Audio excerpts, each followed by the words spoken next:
Hey guys, and welcome back to another video on my channel. Just quickly before we get into today's video, I do just have to apologize that there was no video on Friday. I did give you guys a little bit of a heads up on Thursday night saying that there would be no video on Friday because I decided to take a little bit of a break. However, that wasn't really the case. I didn't really take a break. I had this video planned to be filmed, but like you guys already know, I do live with several other people and our schedules don't always just line up.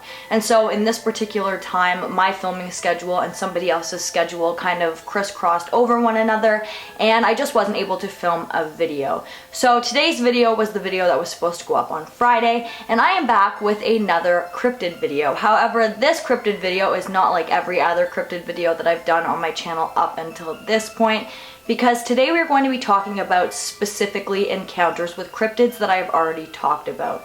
So we aren't introducing any new cryptids or anything like that. I'm just simply sharing people's encounters with cryptids that I've previously already talked about on this channel.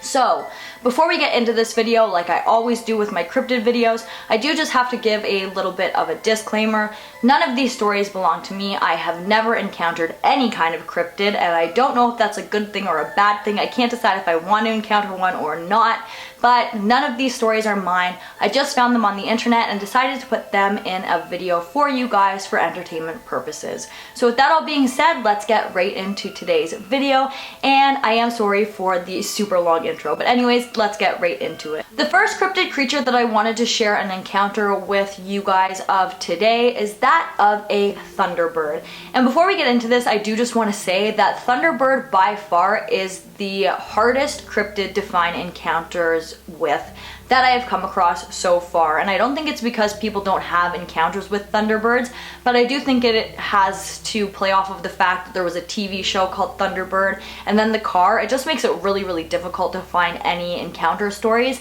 But I did end up finding one, and this one I think is very creepy and really unsettling and super interesting. Today's story takes place on July 25th in 1977 in Lawndale, Illinois. This took place when a family was having a barbecue. The kids were now playing outside. The barbecue was done and the parents were just kind of chilling before they decided to kind of start cleaning up while the kids still played outside.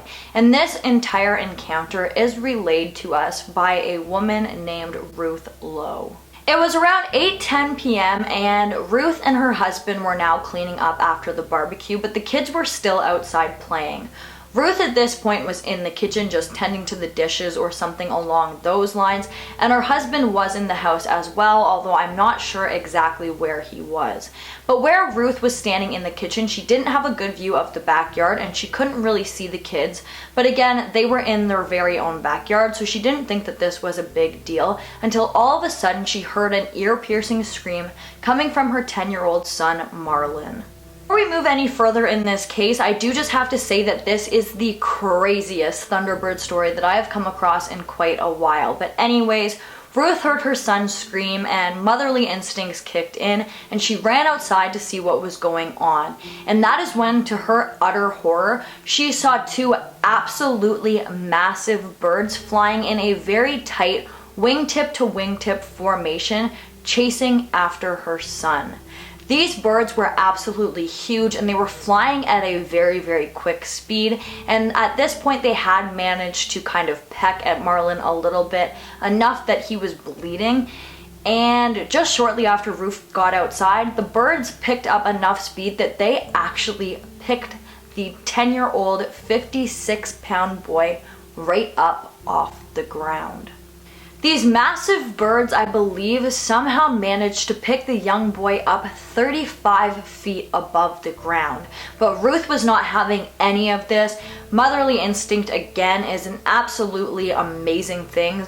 You hear about all these mothers doing these absolutely crazy things to save their kids all the time, and it is a really amazing thing how your adrenaline kicks in and you're able to do all of these things. But she just started throwing things at these birds and whacking at them and attacking them, and luckily she was able to fight them off, and they did end up dropping her son back on the ground.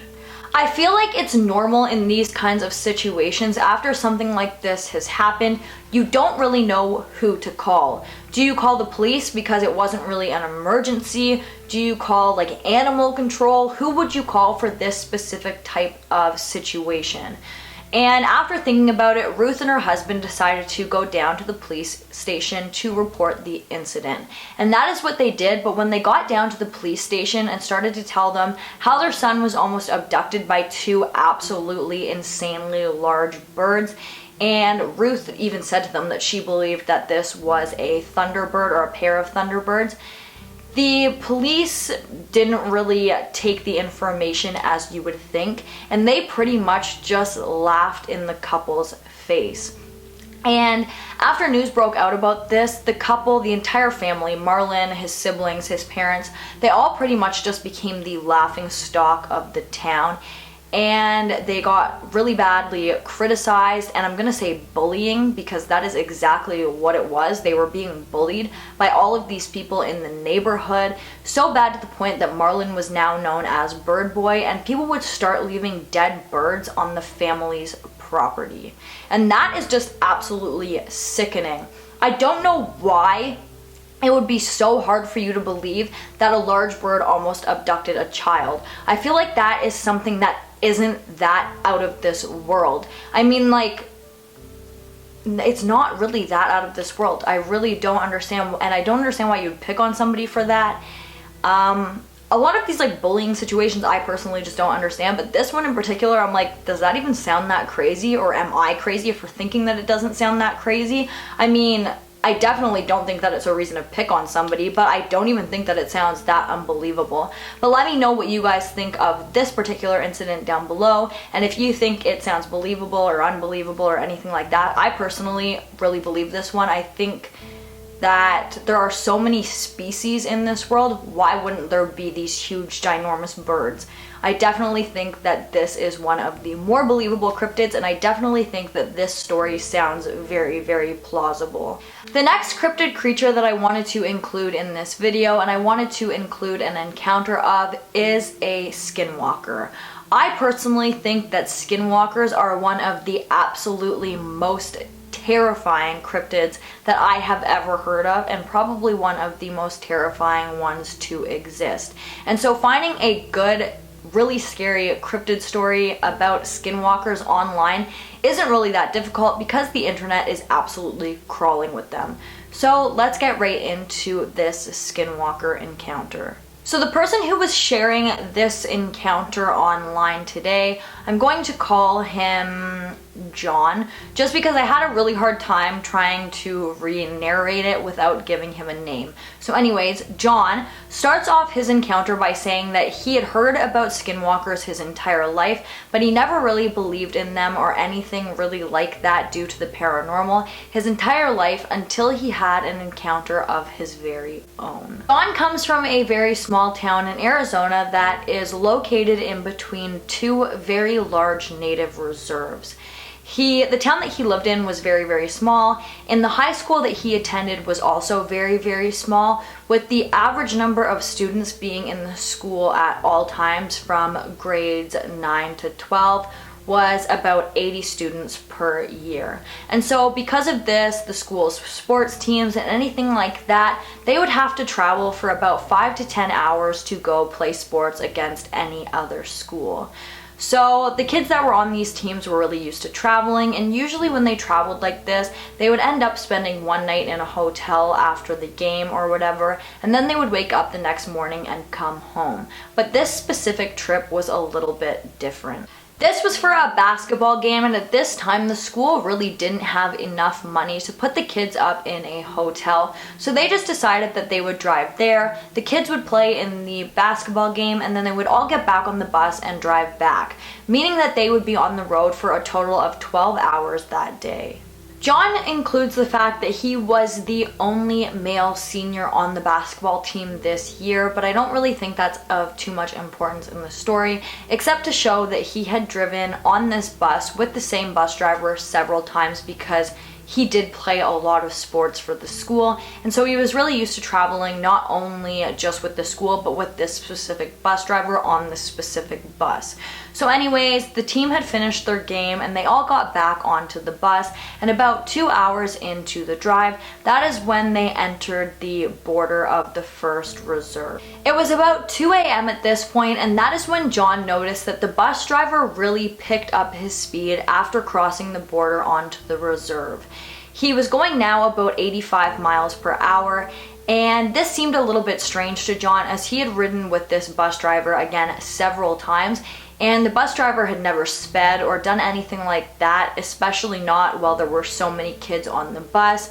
But it didn't really seem too strange. John just thought that maybe he was speeding now because it was the middle of the night. He had been driving for almost 12 hours that day, and maybe he just wanted to get home, but he didn't really think too much of it at the time.